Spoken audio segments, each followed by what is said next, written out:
ไหนเนี่ยเขาไม่ใช่ความแหน่ลงทุนสิครับเก็บมาเหรอ เฮ็ดจะมันใส่หมดเนาะ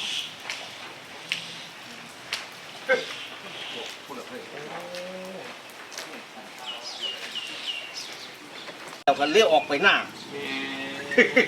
อยู่หน้าเราก็เป็นเที่ยง อันมันเรือซ้ำนี่ เสียบเที่ยงเขาบอกเนี่ยงไม่เนี่ยง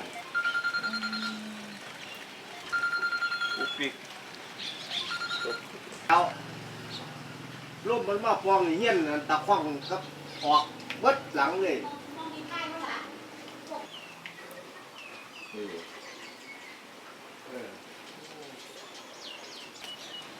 เรามาถ่ายภาพ นี่เด็กกำลังลงมาดูพี่กำลังลงมาดู อยู่สำรวจไม่รู้ว่าเท่าไหร่แต่น่าจะเป็น10อยู่แต่น่าจะเป็น10อยู่ดูแล้ว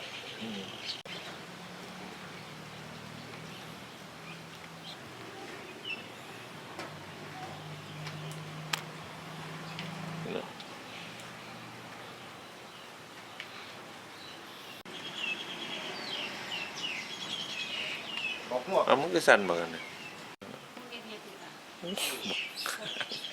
บอกหมดเขาออกคือกัน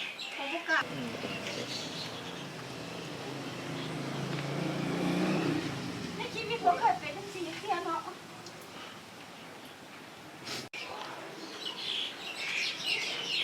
โฟกัสให้หน่อย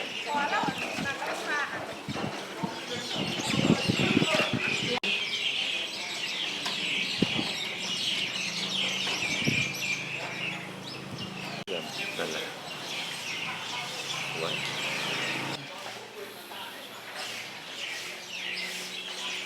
คือยกแบบว่ามันยกเถิบออกไปเลยนะยกออกไปเลย เข้าเลี้ยวออกมาเฮ็ดจังได๋ ราคาที่ว่าพระประธานบอกครับ เมียนค่ะออกคือกันแต่ว่าเฮียนไอ้บ้านนี่กันนะเพราะว่ามันเขาต้นน่ะเป็นข้อมูลเสียแต่ว่าเฮียนคือมูหนึ่งแต่ว่าก็ออกทางเลยนะออกคือกันนะแต่มันเสีย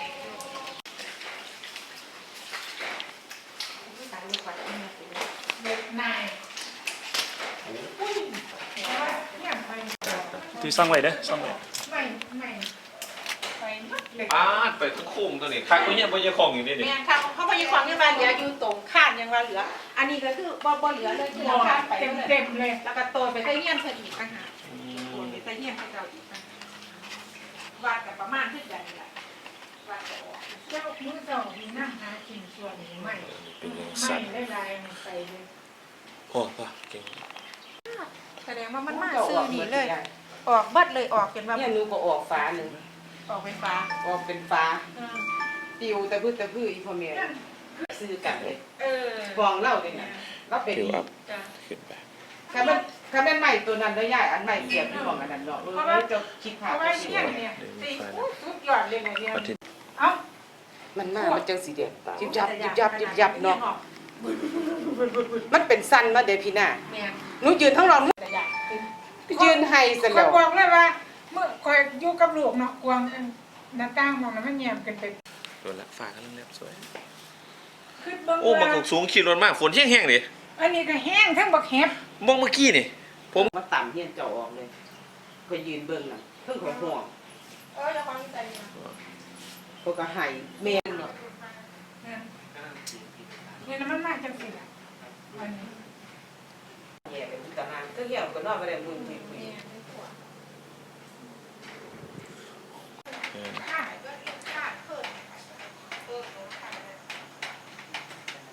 เป็นราคาไหม เจ้านี่ตื่นว่าจะใส่แล้ว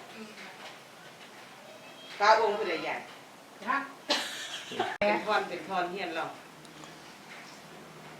กระเบื้องนี่น่าเก็บไปทิมแล้วเด็กคันฉันมันมูลอันยะกว่านี้ไม่สวยยาวเลยเด้มันไปหมดเลยน่ะกว่ามันสิไปลักษ เพ ณะ ราะว่าเฮียนนู้นเรามีบางอย่างเพราะว่ามันอันเถื่อเฮียนเข้าไปมันเตรียมสิลูกแล้วมันได้ลูกบ่ขึ้นมันได้ต่ำเฮียนเจ้าสั่น แต่มองออกมาเห็นแต่หลังคามันไปหมดเลย ได้ยินเสียงอะไร ได้ยินเสียงอยู่มีแต่มัน พอมองออกมาเอ้าหลังคามันไปไหนก็ร้องให้อยู่ไปอยู่ใต้โต๊ะตรง กลัวไหม กลัวทำไมยังไม่กลัวในชีวิตไม่เคย ไม่ออกมาคนออกมาดูไม่ออกมาเลยกลัวมากเลย แล้วตั้งแต่หมู่บ้านนี้เกิดมาเคยเจอเหตุการณ์ ไม่เคย ครั้งแรก ตามตาแล้วตานะครั้งแรกในชีวิตเพิ่งมาย้ายมาอยู่เนี่ยแหละไม่เคยเจอไม่ออกมานี่ต้องไปโรงพยาบาลแล้วหัวใจสั่นเนี่ย อืมแล้วมีใครได้รับบาดเจ็บหรืออะไรไหม ไม่ ครับ ไม่ ช่วง มี มี เพ แค่ ราะว่าไม่มีอยู่กับตา2 คนอยู่ในบ้านพอดูหลังคาแล้วมันหายไปไหนหมดมีแต่ลม อืมช่วงนั้นมีฝนมีลูกเห็บอะไรตก มี ไหม เขาบอกว่าตาคุณตานะว่ามีลูกเห็บ หลาย เยอะเลย ลูกเห็บ เป็น เย เม็ อะ ดใหญ่ อืม ๆเอาจากผ่าร วมๆแล้วหมู่11ประมาณ20 กว่าหลังคา แต่ที่มันออกหลังคาที่แบบว่าออกไปเลยต้องมาอยู่บ้านญาติเนี่ยประมาณ4 หลังประมาณที่หลังคาไม่เหลือเลยออกไปหมดเลยประมาณนี้ค่ะ เหตุการณ์พายุครั้งนี้เกิดขึ้นรุนแรงไหมแล้วมันเคยเกิดขึ้นมาก่อนไหม รุนแรงมากตั้งแต่เกิดมาตอนนี้52 ปีเพิ่งเคยเจอณเรานาดีก็เพิ่งเคยเห็นว่าอะไรที่เป็นอะไรที่น่ากลัวมากเพราะว่าหลังคามันปิวไปหมดเลยมันปิวอะไรที่มันน่ากลัวมากไม่เคยเจอเลยในประวัติที่เกิดมานะยังไม่เคยเห็นเพิ่งเคยเห็นครั้งนี้ครั้งแรกเพราะว่าบ้านเรานาดีไม่เคยมีพายุแบบนี้เลยเพิ่งเห็นครั้งนี้ ครับ เนาะน่ากลัวมาก แล้ว